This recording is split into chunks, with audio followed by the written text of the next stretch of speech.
जो हर महीने शिवरात्रि आती है, मैं महीने की हर महीने जो शिवरात्रि आती है उस शिवरात्रि पर अपने गमले में, घर में जो मिट्टी हो, गमले में मिट्टी हो, पेड़ पौधे की जो मिट्टी हो, अपने गमले की ही मिट्टी को वहीं पर ऊपर उठाकर उसी गमले के अंदर शिवलिंग बनाकर वहीं पर पूजन कर कर वहीं पर उसका विसर्जन कर दूंगी।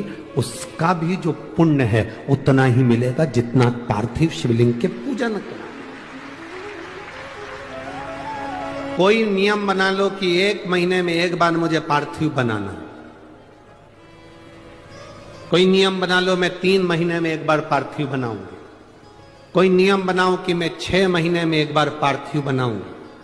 कोई नियम बना लो कि मैं साल भर में एक बार, जो सावन के महीने में शिवरात्रि आती है, जैसा आप लोग सब ऑनलाइन बनाते ही हो, जैसे तांबे की प्लेट में रखा हुआ चंदन चमड़े में रखे हुए चंदन के बराबर हो जाता है, इसलिए तांबे की प्लेट में रखा हुआ चंदन भगवान को कभी नहीं लगाया जाए। जैसे तांबे की प्लेट में रखा हुआ चंदन चमड़े में रखे हुए चंदन के अमृत के बूंद से प्रकट हुआ है पान का पत्ता। 33 कोटि देवताओं के पूजन में, पाठ में, अर्चना में ये अमृत का पत्ता काम आएगा। जिस जल के पात्र में यह पत्ता रखा रहेगा वो जल क्षीर सागर के अमृत तुल्य हो जाएगा। क्षीर सागर के अमृत के बूंद 5 बेलपत्र अशोक सुंदरी वाली जगह पर जब आप चढ़ाएंगे तो यह डंडी का जो भाग है, ये डंडी का भाग जहां से पानी बहता है, जहां से जल बहता है, उस स्थान की ओर इस डंडी के भाग को रखेंगे। 5 बेलपत्र, एक बेलपत्र जब डंडी का भाग हमने इधर कर दिया,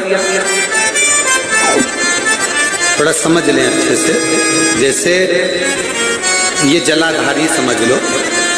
एक बेलपत्र अपन ने रखी, डंडी का भाग जहां से जल बह रहा है उस ओर है। दूसरी बेलपत्र हमने उठाई और दूसरी बेलपत्र की डंडी को मध्य भाग की पत्ती पर, दूसरे नंबर की पत्ती मध्य बीच वाली पत्ती उस पर, तीसरी बेलपत्र को फिर बीच वाली पत्ती पर, इस तरह से 5 बेलपत्र एक कामना कर कर शंकर जी के शिवलिंग का और शंकर जी की जो जलाधारी है उसका शाम के समय, प्रदोष के समय पर, शिवरात्रि के दिन सफेद पुष्प की पंखड़ियों से शिव का श्रृंगार करना प्रारंभ कर दीजिए।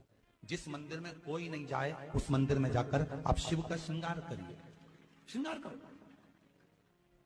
आप दूसरा सोमवार आएगा, दूसरा शिवरात्रि आएगी ना, दूसरी महीने की जब शिवरात्रि आएगी तो आपको मालूम पड़ेगा कि आपने शंकर का जो पुष्प का श्रृंगार करा था, श्वेत पुष्प की पत्तियों का, सफेद फूल की पत्तियों का, कुंदकेश्वर महादेव के नाम से जो श्रृंगार करा था, उसका लाभ क्या हुआ। एक कामना कर कर शंकर जी के शिवलिंग का और शंकर जी की जो जलाधारी है उसका शाम के समय, प्रदोष के समय पर, शिवरात्रि के दिन सफेद पुष्प की पंखड़ियों से शिव का श्रृंगार करना प्रारंभ कर दीजिए। जिस मंदिर में कोई नहीं जाए उस मंदिर में जाकर आप शिव का श्रृंगार करिए, श्रृंगार करो। आप दूसरा सोमवार आएगा, दूसरा शिवरात्रि आएगी ना,